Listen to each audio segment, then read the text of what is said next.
Okay, so Dr. Long, I watched a Leadership 404, which talked about OODA, observe, orient, decide, and act. Mm-hmm. And looking at the orient portion of it, which is the cultural traditions,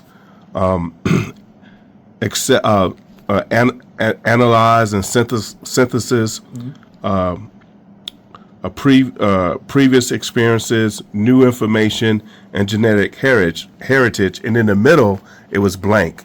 And in the middle, I drew an arrow that was like, okay, there's exceptional information. This Yep. is Boyd. Yep.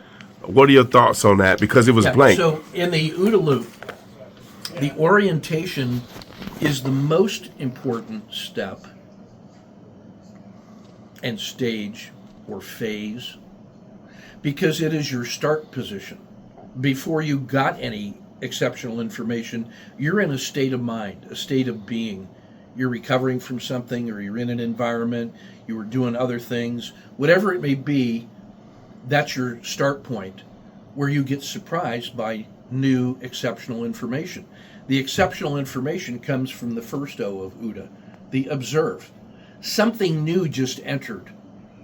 Well, the orientation is everything that you have, your local context, who you are, where you're from, what you learn, what you study, what you reflect on, how you were trained, what your job is, what your current level of readiness is.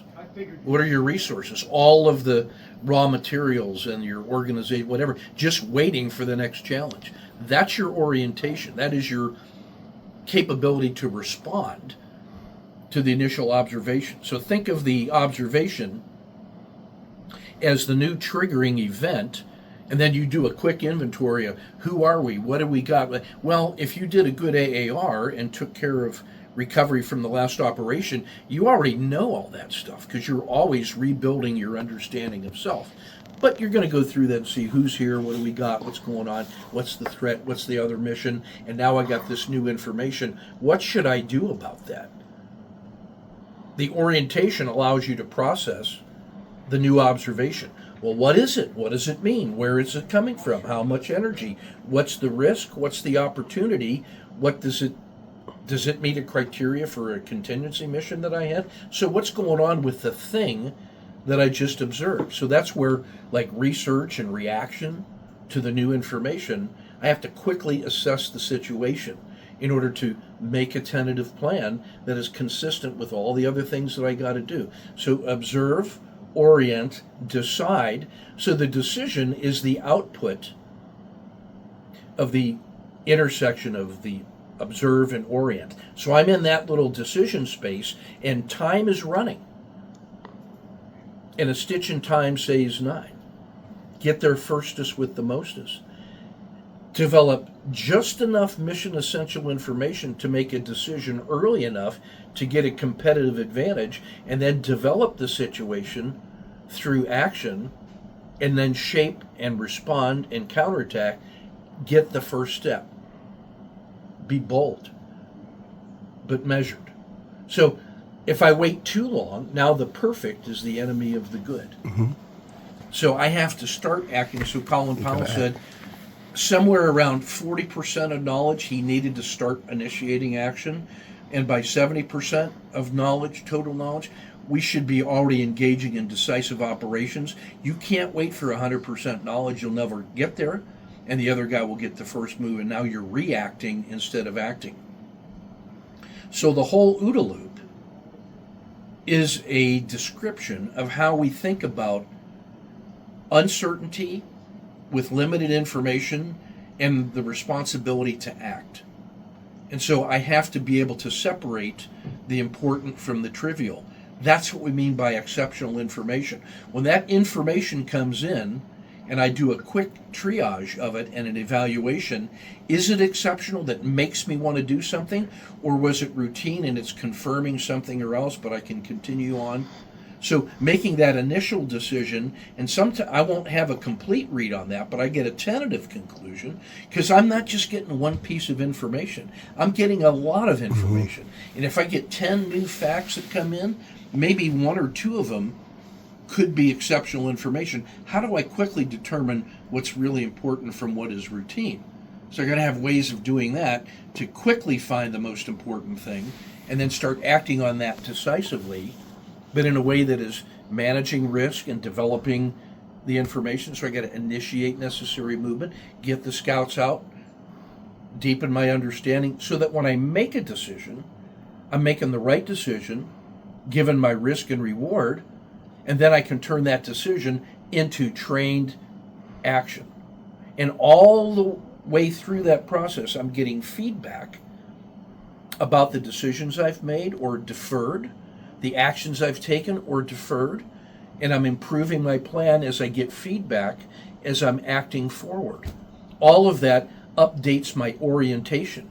Each little piece of feedback is a new observation and new information. So that is a process of continuous decision making, continuous improving. So if I can do that systematic thinking better and faster than my opponent, then I'm going to win because I'm understanding my way quicker, and I can find the key information before he can, and I can act decisively before he's ready at the key moment. So when you come back to the OODA loop, we spend a lot of time on orientation because that's the one that sets the conditions for every follow-on action. If I am not well trained, well educated, I don't have the right points of view, I don't know what my own current situation is after the last event, if I'm not prepared to learn going forward, I don't have the key leaders in the right spots with enough assets to be able to act with autonomy inside my larger commander's intent, then my orientation is off. After every action's on the objective, we go through that consolidate and reorganize. That is resetting your orientation so that you are well postured for whenever the next piece of exceptional information comes in. And then what you learn is, instead of waiting for exceptional information, you go send your recon and scouts out to those places where we expect exceptional information to be lurking. And if I can find the exceptional information before my opponent, now I've got the privilege of key information that he doesn't have.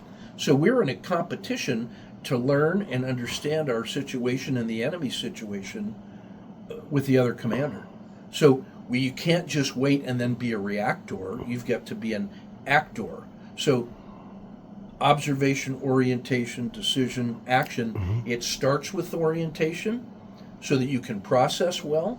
And as we think about AI or good staff work, what we're using are cognitive and emotional and human factors supported by IT to improve our cognitive and emotional understanding of the situation that we're in so that we can find the right information to make better decisions, to act decisively earlier and win faster within our risk tolerance. So that open space that you have in the orientation is a battle position that is just waiting for the observation to come in and now trigger these simultaneous moves of staff and subordinate commanders and scouts and main body and all that stuff.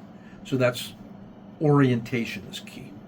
It's prepare. If you think about plan, prepare, execute, and assess, planning is what you're doing while you're thinking about your world. Preparation is what you're doing about that so that when the trigger comes in, you're ready to go.